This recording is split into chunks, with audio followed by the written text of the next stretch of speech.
अब हज पर 10 मिनट इस पैगाम को सुन लो।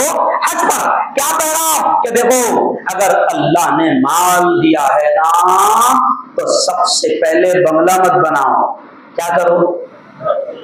अरे बोलो, हज को जाओ। पहले शादियां मत करो, क्या करो?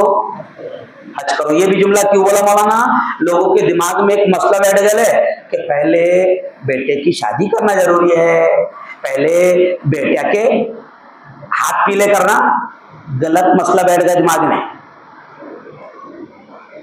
मुफ्ती हारून अभी ये बयान दे ना, तो मैं यहाँ पर ब्रिज पर से उतर रहा था, तो मध्य प्रदेश से मुझे मैसेज आया, मुफ्ती साहब उन्वान बहुत अच्छा है। आज का उन्वान अपना क्या है? मालदारों पहले हज करो। तो मध्य प्रदेश से मुझे मैसेज आया, बयान रिकॉर्ड जरूर करना। एक औरत ने मैसेज करी, बयान रिकॉर्ड जरूर करना। तो मैंने उसको लिखा, क्यों? तो बोले मुफ्ती साहब मेरे दूल्हे को सुनाना है। नहीं समझे? यानी ये बयान से फायदा बहुत होता। जो रिकॉर्डिंग होती मैं नमाज के बाद कहाँ डालता, इसको चैनल पर डालता, और मेरे चैनल को पूरी दुनिया देखती।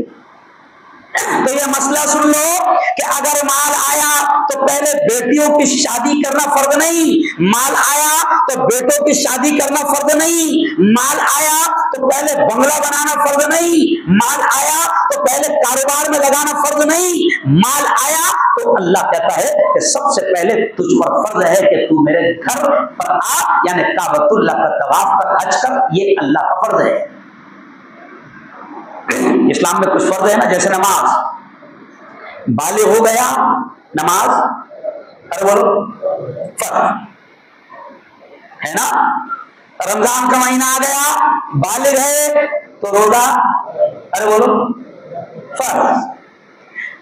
माल तुझे दे दिया, 1 साल गुजर गया, शॉर्ट में समझा रहा हूं, 1 साल गुजर गया तो शरीयत कहती है अगर इतना माल है कि तुझ पर ज़कात फर्ज हो गई तो ज़कात फर्ज। और शरीयत का ये भी मसला है कि अगर इतना माल आ गया कि तू हज को जा सकता है तो पहले क्या फर्ज है? अरे बोलो हज फर्ज है। क्यों? हदीस में है मल्लम यमनअहु हाजतुन ज़ाहिरा, कि अगर कोई ऐसी जरूरत नहीं थी जो तुझे हज को जाने से रोक रही, और मरदुन हाविस, या कोई ऐसी खतरनाक डेंजर बीमारी भी नहीं थी जो तुझे हज को जाने से रोक दे, और सुल्तान जाहिर, या कोई जालिम बादशाह भी ऐसा नहीं था जो तुझे हज को जाने से रोक दे, तो प्यारे नबी कहते हैं हज कर।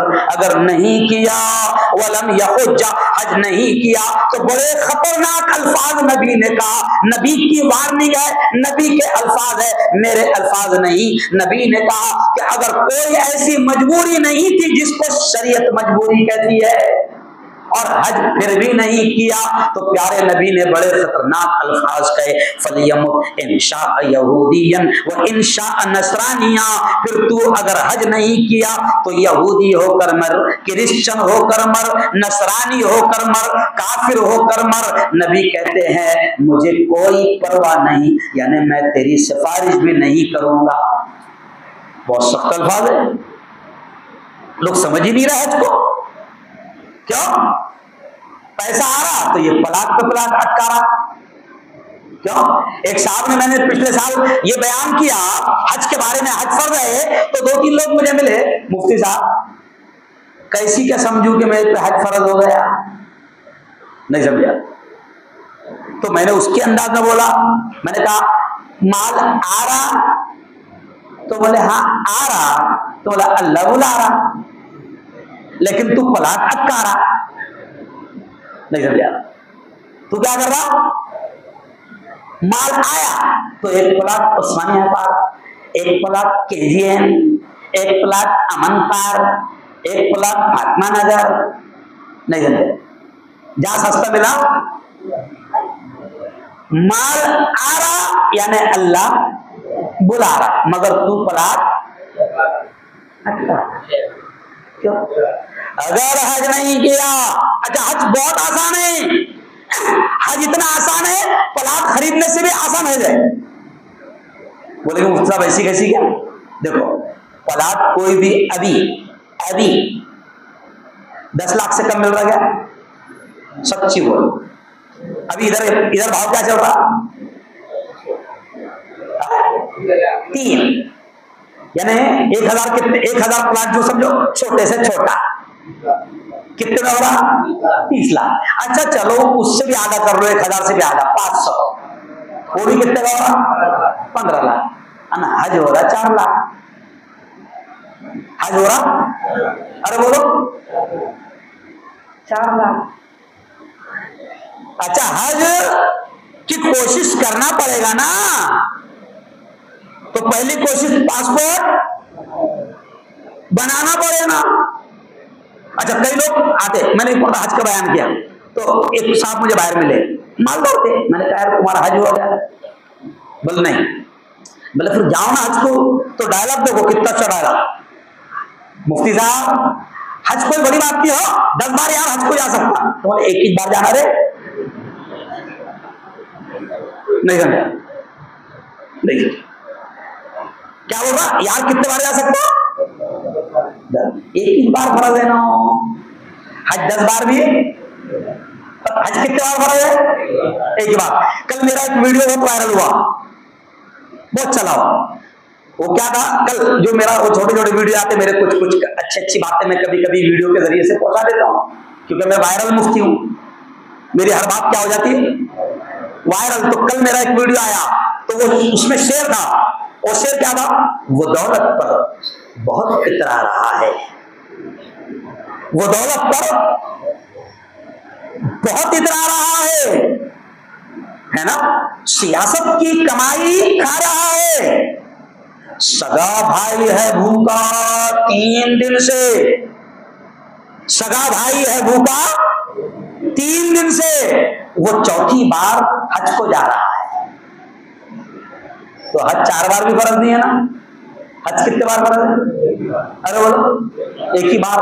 और कितनी अहम इबादत है हज कि नबी कहते हैं कि अगर तेरे पर हज फर्ज हो गया था और तू हज को नहीं गया तो कितने खतरनाक अल्फाज नबी कहते हैं कि तू क्रिश्चियन होकर मर, यहूदी होकर मर, नसरानी होकर मर, इजराइली होकर मर, कुछ भी मर, यानी खुदा से ये कि तू काफिर होकर मर, मुझे तेरी कोई परवाह नहीं। यानी ये लफ्ज इशारा करता है कि मैं तेरी सिफारिश भी नहीं करूंगा। अच्छा कई लोगों से मैंने मिला कि भाई इतना दौलत ही है, इतनी दौलत है, इतना माल है, हज को जा रहा क्यों नहीं?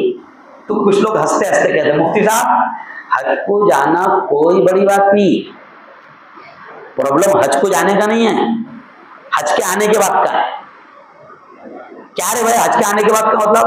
मुफ्ती साहब हज को जाना बहुत आसान है हो, लेकिन प्रॉब्लम क्या है, हज के आने के बाद अपने धंधे नहीं, धंधे अपने धंधे, समझ गए इशारा?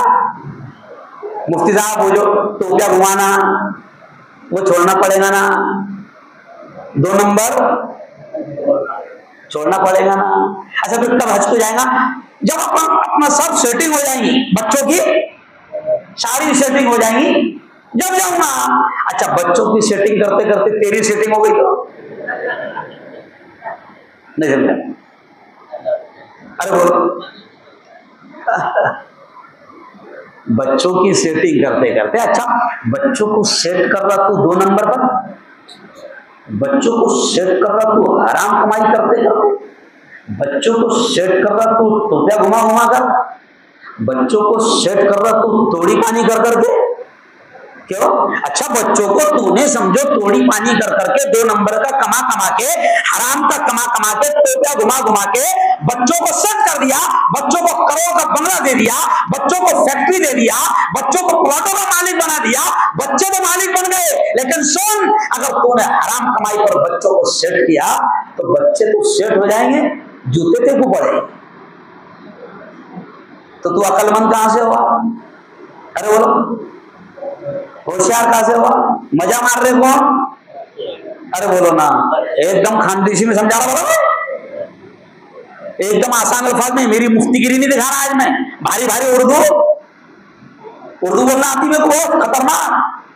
लखनऊ में जब जाता हूं तो लखनऊ की उर्दू बोलता हूं, और उलमा में जाता हूं तो उलमा की उर्दू, लेकिन हुक्म यह भी है कल्लिमुन्नास अला क़द्रि उक़ूलिहिम कि लोगों से उनकी अकल के हिसाब से बात करो। सामने बैठे मजमा कौन सा है उसके हिसाब से बात करो तो तुम ओरिजिनल मुफ्ती है, वरना उनको समझ में नहीं आ रही ना बड़े बड़े फतरे फेंक रहा।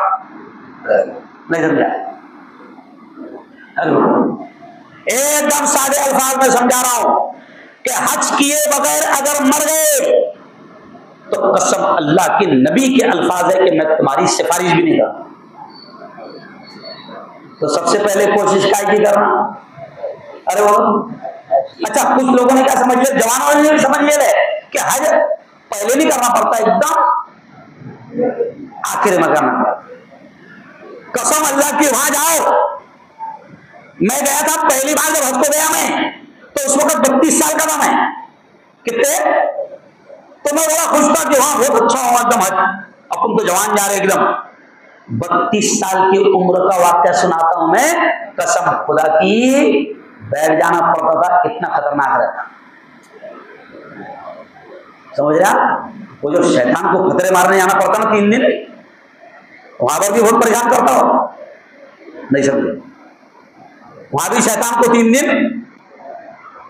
खतरे मारने जाना पड़ता। मैंने ही, मेरे साथ में जो बुड्ढे थे रूम में, एक बुड्ढा एक बुड्ढी गुजरात की, पहले दिन खतरे मारने गए, रात को देखा बुड्ढा बुड्ढी आई थी नहीं। तीसरे दिन मेरे को वहां मिले शैतान के पास में, वही सोए मिले शैतान के पास में। मैंने कहा खालू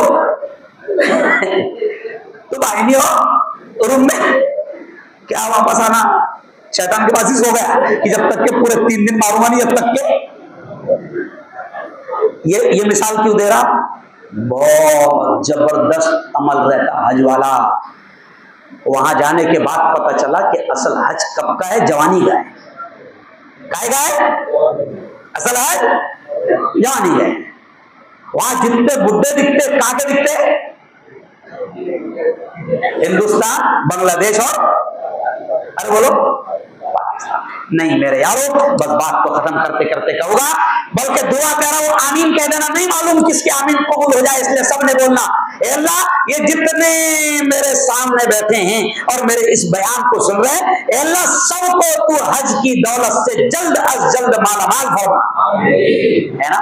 अच्छा, जवान भी पहले कोशिश काय की करे हज की। 5 लाख अगर जमा हो गए तो पहले कहा जाना, अपनी सोच क्या रहती, जैसी 2-4 लाख आए अटकाओ, क्या करो? अरे बोलो कौन नहीं। अच्छा एक बात बताओ, चलो दोनों हाथ उठाकर बताओ, कौन कौन मालदार बनना चाहता? दोनों हाथ उठाओ। मैं तो मालदार बनना चाहता भाई, फकीर नहीं रहना चाहता। माशाल्लाह, सब मालदार बनना चाहते ना। अब सुनो नबी के अल्फाज। किसके अल्फाज? मेरे अल्फाज नहीं है, नबी के अल्फाज है। नबी के अल्फाज है, तुमने हाथ बढ़ाया ना। नबी ने कहा है कि मालदार बनना चाहते हो तो हज को जाओ। कसम अल्लाह की, हमारा ईमान है कि साइंसदानों की बातें गलत हो सकती है, चांद पर जाने वालों की बातें गलत हो सकती है, पूरी दुनिया का बोला हुआ गलत हो सकता है, लेकिन जोर से बोल देना कि हमारा ईमान है कि हमारे नबी के जबान से निकलने वाले अल्फाज, जोर से बोलो कभी गलत। तो जब नबी ने कह दिया है मालदार बनना है तो हज को जाओ, है ना? मैं मेरा तजुर्बा कह रहा हूं, फॉर्च्यूनर भी हज के जाने के बाद नहीं समझे, नहीं समझे शायद। माल कब आया? अरे बोलो, मैं दूसरे का नहीं कह रहा, मुसल्ले पर बैठ के किसका तजुर्बा बोल रहा? अरे बोलो नहीं। सर्वे करो, अगर 1000 हाजियों से मिलो, 1000 छोड़ो 100 हाजियों से मिलो और 100 हाजियों से पूछो कि तुम्हारा मामला अच्छा कब हुआ, घर के हालात बेहतर कब हुए?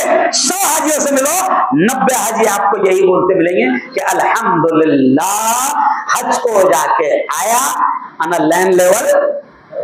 अरे बोलो, है ना? तो जल्दी कोशिश करो। अच्छा अब हाथ उठाना, कौन कौन हज को जाने की जल्दी कोशिश करेगा? हाथ उठा। माशाअल्लाह, ये सोचना ही मत कि पैसे इतनी है ना हाथ उठा रहा, नहीं, अल्लाह जिसको चाहता है ना। 1 मिनट का वाक्य सुन लो। जब मैं हज को गया तो एक आदमी मुझे मिला वहां पर, अपने इलाके का, बुरहानपुर का बटियारा, वहां मिला। मैं उसको देखकर एकदम ताज्जुब कर रहा, क्योंकि मैं उसको जानता था कि ये बहुत गरीब है, एकदम शॉर्ट में देखना जल्दी से। तो कहा कि बहुत गरीब है। तो मैं उसको बड़ी गौर से देखा। तो उसने बोला, मुफ्ती साहब तुम क्या सोच रहे, मैं समझ गया। मैं लाओ, तुम यही सोच रहे ना कि मैं हज को कैसी क्या आया। मैं लाओ यही सोच रहा। तो उसने मुझे और ज्यादा हैरत में डाल दिया। मुफ्ती साहब पहली बार नहीं आ रहा, 13वीं बार आ रहा। तूने और ज्यादा हैरत में डाल दिया। बोले 13वीं बार। कहा कि हाँ, तुमको तो मालूम है मैं कितना गरीब है, यही वजह से तुम सोच रहे हैं कि मैं कैसे क्या आ गया, 13वीं बार आ रहा। मैंने कहा कैसा? कहा कि जब एक मरतबा हाजी हज को जा रहे थे, मैं अल्लाह के दरबार में गया और खूब रोया कि अल्लाह मैं जानता हूं, तू भी जानता कि मेरे पास कुछ नहीं है, मैं हज को नहीं जा सकता, लेकिन अगर तू भी जाए तो तेरे लिए मुश्किल क्या है। तो मुफ्ती साहब मैंने खूब दुआ किया, मौला तू मेरे को पैसे दे मत दे, कुछ भी कर, मेरे को भी जा। मैंने ऐसी दुआ करा, अल्लाह ने कबूल कर लिया। और अल्लाह ने पैसे तो नहीं दिया हज को जाने के, लेकिन दुआ करके निकला। और 2-3 दिन बाद में एक टूर वाला मेरे पास में आया और कहने लगा, यार तेरे मांडो की बहुत तारीफ सुना मैंने। नहीं समझा? बोले आओ, वो आके चलेगा हज को। तो एकदम मैं तो अंदर से खुश हो गया। नहीं समझा? फिर मेरे को उसने हज को लेकर आया और मैंने इतनी अच्छी खिदमत करा कि अल्हम्दुलिल्लाह 13 साल से मांडे बनाने यहाँ पे आ रहा और 13 साल से हज करता। यह मिसाल क्यों दिया कि तुम्हारे पैसों की जरूरत अल्लाह को नहीं है, तुम सच्चे दिल से नियत तो करो। तुम भिखारी भी हो और अगर सच्चे दिल से जाने की नियत है, जाने का इंतजाम कौन करेगा? अरे बोलो बेटा, कहावत है ना मशहूर, अजमेर वही जाते हैं जिन्हें, अरे बोलो ना भाई, शर्माने का क्या हंसते? तो हज को भी वही जाते हैं जिन्हें अल्लाह, लेकिन नियत टेकू करना पड़ेगी। तू चिंदी चोर रहेगा तो वो नहीं बुलाएगा। और आखिर दावाना अनिल हम्दुलिल्लाहि रब्बिल आलमीन। चलिए जल्दी से सुन्नती अदा कर